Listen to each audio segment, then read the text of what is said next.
जी, hello दोस्तों, मैं हूँ कमर चीमा। उम्मीद है आप लोग ठीक होंगे। दोस्तों, इंडिया और कनाडा के दरमियान टेंशन्स एक दफ़ा फिर हो गई हैं। इंडिया बड़ा गुस्से में आ गया है और गुस्से में आके उन्होंने कनाडा का जो हाई कमिश्नर है, उनको तलब कर लिया है।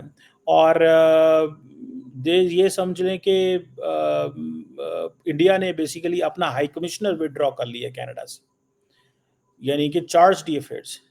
अब हुआ ये है कि जो इंडियन गवर्नमेंट है उसको ये बताया गया कि जो इंडियन एम्बेसडर है कनाडा के अंदर, he is a person of interest.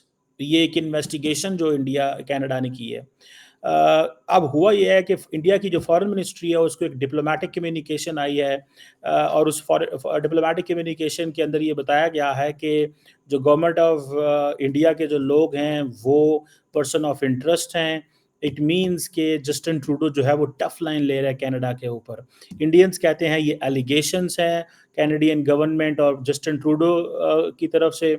और कनाडा कहता है जी कि जो सिक्स सेपरेटिस्ट को कनेडियन सॉइल पे कत्ल किया गया था, उसमें इंडियन डिप्लोमेट्स और इंडियन रॉ के लोग इन्वॉल्व हैं। इंडिया, आपको मतलब माजी में भी इंडिया ने बड़ा सख्त एक्शन लिया और जो कनेडियन डिप्लोमेट्स थे उनको निकाल दिया गया था। आज इंडिया ने फिर एक सख्त एक्शन लिया है और वो ये है कि जो कनेडियन चार्ज पेड है उसको समन किया। उसको बताया गया कि ये एलिगेशंस बेसलेस हैं। इंडियन हाई कमिश्नर और अदर जो डिप्लोमेट्स हैं, ऑफिशियल जो कनाडा में हैं, ये अनएक्सेप्टेबल हैं। और ये एक एक्सट्रीमिज्म का माहौल है, वायलेंस का माहौल है। और जो ट्रूडो गवर्नमेंट है वो अ, अब हमारे डिप्लोमेट्स की सेफ्टी एंड सिक्योरिटी को नहीं कर सकती।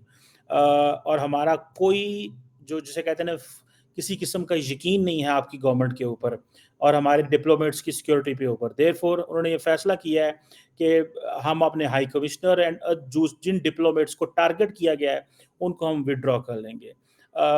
और ये आप समझ लें कि एक नया diplomatic blow in the bilateral relations between India and Canada. जो कनेडियन डिप्लोमेट को बुलाया गया, समन किया गया इंडियन एमईए के अंदर, 20 मिनट तक मीटिंग जारी रही और उसके बाद उनको कहा कि आप चले जाएं।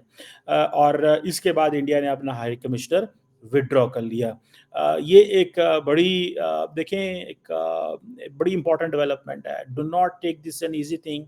और ये आपको पता है कि जब हरदीप सिंह निज्जर के मर्डर के ऊपर ये केस बना, एक सिख सेपरेटिस्ट लीडर है कनाडा के अंदर जो मारा गया था, और Canadian prime minister Justin Trudeau ने ये on the floor of the house ये सीधी सीधी भारत को कहा कि भारत इसमें इन्वॉल्व है। और इन्होंने फिर जारी बात है, हालात जो थे वो दोनों मुल्कों के दरमियान ख़राब हो गए। और मुझे ऐसे लग रहा है कि ये चीज़ें जो हैं वो they are not going to go this easily. अपने हाई कमिश्नर को तो विथड्रॉ कर लिया है, लेकिन इट्स नॉट समथिंग, चीज़ें ख़त्म तो नहीं हुई। और मैंने आपको जो माज़ी में मैंने एनालिसिस किए थे इस हवाले से, मैंने आपको क्लियरली बताई थी एक चीज़। मैंने आपको जो चीज़ बताई थी कि कैनेडियंस ये काम अकेले नहीं करते। Canadians do this with the support of the United States of America. वो ऐसे नहीं करते, ठीक है जी। और if this is an extraordinary movement moment, this is an extraordinary statement. So ये आप समझ लें। और फिर इंडियन एमईए ने भी बड़ा सख्त जो रिस्पांस दिया है। और उन्होंने कहा है कि जी ये जो डिप्लोमेटिक कम्युनिकेशन दी गई है, ये अब ऐसे नहीं रहेगी, वैसे नहीं रहेगी। मेरा ख्याल ये है कि अमेरिकन ये महसूस कर रहे हैं, अगर if I go for an analysis, American ये महसूस कर रहे हैं कि we need to be tough on the Indians. This is an outgoing administration in the United States, remember one thing. और ये जो आउट गोइंग एडमिनिस्ट्रेशन है, मैं आपको बड़े क्लियरली बता सकता हूँ, कनाडा की इतनी, जिसे कहते हैं ना, डिप्लोमेटिक विल नहीं है, पॉलिटिकल विल नहीं है, ठीक है। हाँ, ये भी मुझे समझ आया कि इस तरह के एक्शन से जो नुकसान किसको हो रहा है, इंडियंस को नुकसान होना है। क्योंकि जो बच्चे लड़के लड़कियां पढ़ने जा रहे थे वो सबके वीज़े बंद हो जाएंगे, चीज़ें बंद हो जाएंगी, वो चीज़ ऐसे नहीं रहेगी जैसे पहले थी।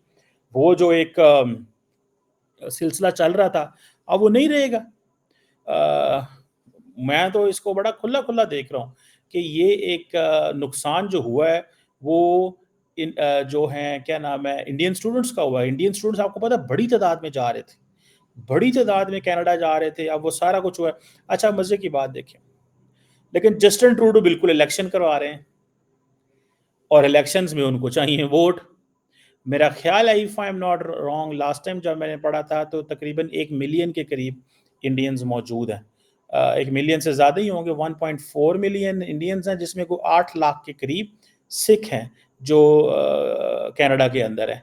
तो वो बेसिकली अब ये जो 3 लोग हैं जिनके दरमियान एक तो वो जगमीत सिंह है, जस्टिन ट्रूडो है, पियर पोलिवियर है, जो तीसरा मेरा आई थिंक उनका नाम यही है, पियर पोलिवियर, जो अपोजिशन लीडर है।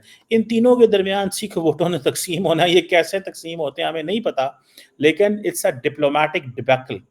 इस डिप्लोमेटिक डिबैकल का क्या होगा, क्या नहीं होगा, वो एक ये चीज़ें हैं। अब आपको पता है जो ट्रूडो साहब ने 2023 सितंबर में एलिगेशंस लगाई थी, इंडिया कहता है वो एलिगेशंस हैं, वो कहते हैं नहीं। आपको मैं थोड़ी हिस्ट्री बताता चलूँ, आपको याद होगा कि जब कनाडा ने ये सब कुछ किया तो इंडियंस ये समझे कि ये छोटी मोटी चीज़ है, ये कनेडियंस ने की है, उन्होंने चढ़ाई कर दी, कनेडियंस पे बड़ा सख्त रिस्पॉन्स है। आपको पता है हमने इस इवेंट को बड़ा क्लियरली कवर किया था, बहुत सख्त रिस्पॉन्स आया। थोड़े अरसे बाद अमेरिकन ने भी बंद कमरे में बैठ के इंडियन से बात करना शुरू कर दी, एंड इंडियंस को समझ आनी शुरू हो गई कि ये तो मिल के कर रहे हैं। फिर इन्होंने क्या किया कि जो पन्नू के कत्ल में जो बंदा पकड़ा गया कि अमेरिका के अंदर, जिनको जो जो लोग थे वो कुछ चेक रिपब्लिक चले गए, फिर यहाँ पे जो इंडिया के अंदर कुछ लोग थे। आपको अभी रिसेंटली पता है जब national security adviser Ajit Doval ने अमेरिका जाना था मोदी साहब के साथ क्वाड समिट में, और बाकी जो 2-3 दिन मुलाकातें होनी थी वहाँ पे, तो 2 दिन पहले उन्होंने डोवल साहब के वारंट निकाल दिए। जब वारंट निकाले उस वारंट में शोर मच गया कि ये क्यों निकले। इसीलिए मैंने आपको बताया था कि जो प्राइम मिनिस्टर मोदी ने डोवल साहब को फ्रांस भेज दिया कि जाओ तुम जाके फ्रांस में डील करके आओ और बताओ सबको और अमेरिकन को कि भाई मेरे लिए डोवल कितना इंपॉर्टेंट है, कि मैं अपनी जो डिफेंस प्रोक्योरमेंट है वो डोवल से करवा रहा हूँ, राजनाथ सिंह से नहीं करवा रहा। For me Raj Doval as a national security adviser is more important, maybe more important than Jaishankar, और maybe more important than Rajnath. क्योंकि देखें जो डोवल है, डोवल इज अ टेक्नोक्रेट, ठीक है, वो ब्यूरोक्रेट रहा है, वो टेक्नोक्रेट है, वो वैसा बंदा नहीं है। अब देखें ये जो टेक्नोक्रेट्स होते हैं इनकी हमेशा सदा हुकूमत होती है। सो इंडिया के अंदर भी यही है कि अब ये सारी की सारी जिसे वो कहते हैं ना कि अब इंडियंस कह रहे हैं कि उनकी सारी अमेरिका कनाडा की जो सारी हुकूमत ही ऐसी है, वो तो ठीक नहीं है, फलां है ढमकान है। अब इंडिया का जो एम्बेसडर निकला है वहाँ से, और लोग भी निकलेंगे, ठीक है जी। कनाडा से हेडलेस हो गया, लोगों को वीज़े नहीं मिलेंगे। अच्छा अब एडवांटेज इंडिया को ये एडवांटेज है कि डेफिनेटली वन वे और दी अदर वे कनाडा से लोग आएंगे, आएंगे आके टूरिज्म करेंगे। लेकिन अगर इंडिया उनके लिए वीज़े बंद कर देगा तो बेशक $1 मिलियन, $2 मिलियन, $10 मिलियन, $20 मिलियन माहौल तो बनेगा। और आपको पता है कि इससे पहले इन्होंने ऑस्ट्रेलिया से भी कुछ चीज़ें कराई थी अमेरिकन और कनेडियंस ने, बरतानिया से भी कुछ चीज़ें की थी। सो ये जो जिन्हें कहते हैं ना फाइव आइज इंटेलिजेंस अलायंस, जिसमें America, Canada, England, Australia and New Zealand, ये आपस में सारी की सारी इंफॉर्मेशन एक दूसरे के साथ शेयर करते हैं, और उनको ये लगता है कि ये ऐसे है। अब देखिए मज़े की बात ये है कि जो जस्टिन ट्रूडो जो है वो, उनके बारे में कहा जा रहा है कि ये पॉलिटिकल एजेंडा है, वोट बैंक पॉलिटिक्स है। इंडिया ने सीधा सीधा इल्ज़ाम लगा दिया वोट बैंक पॉलिटिक्स और ट्रूडो, जो मैं आपको अभी बता रहा हूँ। अगर ये चीज़ है, अब इंडियन फॉरेन पॉलिसी जो है, देखें कनेडियंस बड़े स्मार्ट हैं, they are not going to let. देखिए कनाडा ने अपनी एक इंडो पैसिफिक डॉक्ट्रिन इंट्रोड्यूस कराई हुई है। How come this is possible, they are going to let this Indo Pacific doctrine to go this way? कैसे मुमकिन है, कैसे मुमकिन है कि वो इंडिया के साथ वो अपनी इंडो पैसिफिक डॉक्ट्रिन भी हो, लेकिन कनाडा की जारी बात है उस तरह के इंटरेस्ट नहीं है इंडियन ओशन के अंदर जिस तरह के अमेरिकन के हैं। तो वो लेकिन फिर भी Canada has introduced it's Indo Pacific doctrine. अब जब ये एम्बेसडर विड्रॉ कर लिया तो फिर जैसे अभी देखें, जैसे कनाडा इंडिया और पाकिस्तान के ताल्लुकात हैं, कनाडा और इंडिया के ताल्लुकात भी वैसे ही हो गए। जो ताल्लुकात पाकिस्तान और इंडिया के हैं कि एम्बेसडर कोई नहीं है, चार्ज डी अफेयर भी उठा ली है, पीछे तो कुछ भी नहीं रह गया। तो ये this is the first western white country which is like on these terms with India, first. ना कभी इंग्लैंड ने किया, ना अमेरिकन ने किया, ना किसी और ने किया। सो अमेरिकन ने इंडिया को आगे किया हुआ है, जिसे वो कहते हैं ना, इस हवाले से। सो ये एक होता तो है कि ये चीज़ें जिसे वो कहते हैं ना, आती तो हैं सामने, नज़र तो आती हैं, पता तो चलता है कि इंडियंस ने जो एक टफ लाइन लेनी है या टफ लाइन ले रहे हैं, वो इसीलिए ले रहे हैं बिकॉज उनको इस चीज़ का अंदाज़ा है या उनको इस चीज़ का पता है कि ये हमारे लिए एक जो हम स्टांस लेंगे कनाडा के ऊपर, ये दुनिया देखेगी। सो मेरी ज़ाती राय के अंदर जयशंकर साहब का ये पर्सपेक्टिव है, give a tough time to Canada, ये उनकी अप्रोच है। उनको पता है छोटी सी इकोनॉमी है, छोटा सा मुल्क है, पॉलिटिकली मैं बात कर रहा हूँ, बाकी नहीं। दूसरा, आपको पता है अगर जो नुकसान होगा वो भी कोई इतना लंबा चौड़ा नहीं होगा। और तीसरा ये है कि जब पिछले साल मोदी साहब ने के को ये सारा कुछ कहा गया, उस वक्त इंडिया के अंदर इलेक्शंस थे, तो मोदी साहब सॉफ्ट लाइन लेते कनाडा के ऊपर, तो लोगों ने कहना जी लो जी सॉफ्ट लाइन ले लिया जी, देखो जी वाइट। क्योंकि इंडिया तो आजकल सारा वो डीकोलोनाइजेशन का जितना कॉन्सेप्ट है कि गोरों पे चढ़ाई करनी है, गोरों को कहना जी अब हमें समझ आ गई, आप हमारे साथ क्या दाल लाते रहे हो, तुसी सानू, ਅਸੀਂ ਤੇ ਹੁਣ चौथी ਵੱਡੀ इकोनॉमी हो गए, पंजवीं ਵੱਡੀ इकोनॉमी हो गए, तुसी ਸਾਡੇ ਨਾਲ ਇੰਜ नहीं कर सकते। ठीक है, सो गॉन आर द डेज जब आप हमें आगे ट्रीट कर जाया करते थे, अब वो बात नहीं है। अब इंडियंस पढ़े लिखे हैं, एजुकेटेड हैं, वो खुद अपने वीज़े ले सकते हैं, हम कंट्रीब्यूट कर रहे हैं अमेरिका के अंदर, कनाडा के अंदर, ऑस्ट्रेलिया के अंदर, हमारा जो ह्यूमन रिसोर्स है वो बड़ा काबिल है। तो अब इस तरह चीज़ें वो होंगी। लेकिन ये सारी चीज़ें अपनी जगह पे, लेकिन दोस्तों एक चीज़ जहन में याद रखें, इसका मतलब ये है कि इंडिया और अमेरिका के मामलात on this Pannu are not settled. देखें, उन्होंने कनाडा को कहा आप ये काम करें, अमेरिका ने खुद क्या किया था? अमेरिका ने खुद इंडियंस को कुछ नहीं कहा। अमेरिका ने खुद ये किया कि उन्होंने कोर्ट से कुछ फैसले कराए, फाइनेंशियल टाइम्स से स्टोरियां कराई, कोर्ट से फैसले करा के फाइनेंशियल टाइम्स से स्टोरियां करा के उन्होंने उनको बता दिया कि पाए ना थोड़ी पोजीशन है, इधर आओ साढ़े सामने। ठीक है, सो ये एक चीज़ एक एक चीज़ चली थी उस वक़्त। सो उन्होंने कोर्ट से फ़ैसला कराया, और जब ये सारा कुछ हो गया तो फिर उन्होंने कहा जी कि you know they are our friends, we are partners and we do not discuss on media. हम अंदर बंद कमरे में बैठ के इंडिया से बात कर लेंगे। लेकिन उससे पहले उन्होंने फाइनेंशियल टाइम और कोर्ट से सारा कुछ करा लिया हुआ था। अभी उन्होंने, वैसे अमेरिकन कहेंगे कि जी we do not talk everything on media, but उन्होंने क्या किया कि कोर्ट से समन ले लिए अजीत दोवल के, अरेस्ट वारंट ले लिए अजीत दोवल के। अब अजीत दोवल कौन है यार? Ajit Doval is a prime minister और नेशनल सिक्योरिटी एडवाइजर।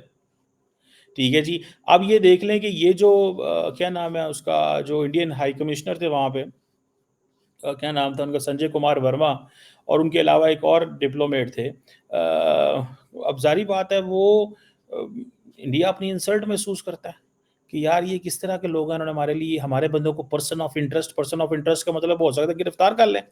लेकिन खैर उनको डिप्लोमेटिक इम्यूनिटी है, उनको हाथ तो नहीं लगा सकता। लेकिन वो कह रहे हैं कि हमें हमारे पास आएँ, ठीक है ना जी, हमें बताएं कि क्या है और क्या नहीं है। ठीक है, हम इनसे इन्वेस्टिगेशन करना चाहते हैं, हम इन्हें बुलाना चाहते हैं। ठीक है जी, हम इन्हें जिसे कहते हैं ना पूछना चाहते हैं। ठीक है जी, और हम इस पर्सन को क्वेश्चन करना चाहते हैं, और ये रिलेटेड है क्रिमिनल इन्वेस्टिगेशन या किसी ऐसी चीज़ से। सो इसका मतलब ये है कि क्रिमिनल इन्वेस्टिगेशन में इन्वॉल्व है ये, हमें हमें ये लोग चाहिए।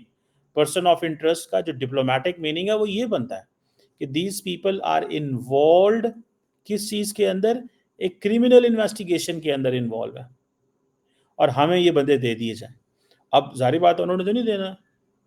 अच्छा, इसमें ये होता है माजी में भी, इंडिया ने पाकिस्तान के बहुत सारे लोगों, मेरा ख्याल है जो जलील लिबास चलानी बाद में बी के टेकर गवर्नमेंट में फॉरेन मिनिस्टर रहे, वो उनको इंडिया ने निकाल दिया था as a persona non grata. I think इधर से पाकिस्तान ने भी निकाल दिया।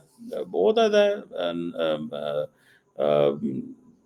PNG बना देते हैं। ठीक है जी, अब ये जो इंडिया के एम्बेसडर हैं बड़े तगड़े हैं, जापान में भी रह के आए हुए हैं, ये वर्मा साहब जो हैं, टर्की-शर्की और इटली में भी इन्होंने सर्व किया है, चाइना में भी सर्व किया हुआ है। तो एक होती तो है, इंसल्ट है इंडियन फॉरेन ऑफिस के, बंदा 1988 बैच के हैं, डिस्टिंग्विश्ड डिप्लोमेट हैं, पटना यूनिवर्सिटी के पढ़े हुए हैं, फिर इंडियन इंस्टीट्यूट ऑफ टेक्नोलॉजी से भी हायर एजुकेशन ली हुई है। उनकी प्रोफाइल में देख रहा था, मतलब बंदा तो पढ़ा लिखा है, लेकिन देखें एक चीज़, इसको थोड़ा अगर खुल के बात करें, देखें यहाँ पे आके ना, जो थे ना national security adviser Ajit Doval साहब, उनका जो वो चीज़ है ना, वो थोड़ी हो गई है, अ, ये केस पकड़ा गया। अब उनके पास सही हुआ है, गलत हुआ है, वो सही कर रहे थे, गलत कर रहे थे, वो क्या कर रहे थे, दैट इज़ अनदर थिंग।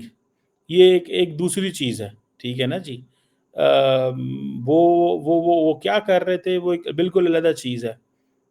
लेकिन जो इम्पोर्टेंट चीज़ इस सेंस में नज़र आती है, वो ये है कि आपका जब केस दुनिया के सामने आ जाए, आपका जब केस दुनिया के सामने आ जाए, तो फिर आपके पास कोई चॉइस नहीं रहती। अब आप फिर आपने एक्सप्लेनेशंस ही देनी है अपनी, बताना ही है दुनिया को कि क्या हुआ और क्या नहीं हुआ, ठीक है?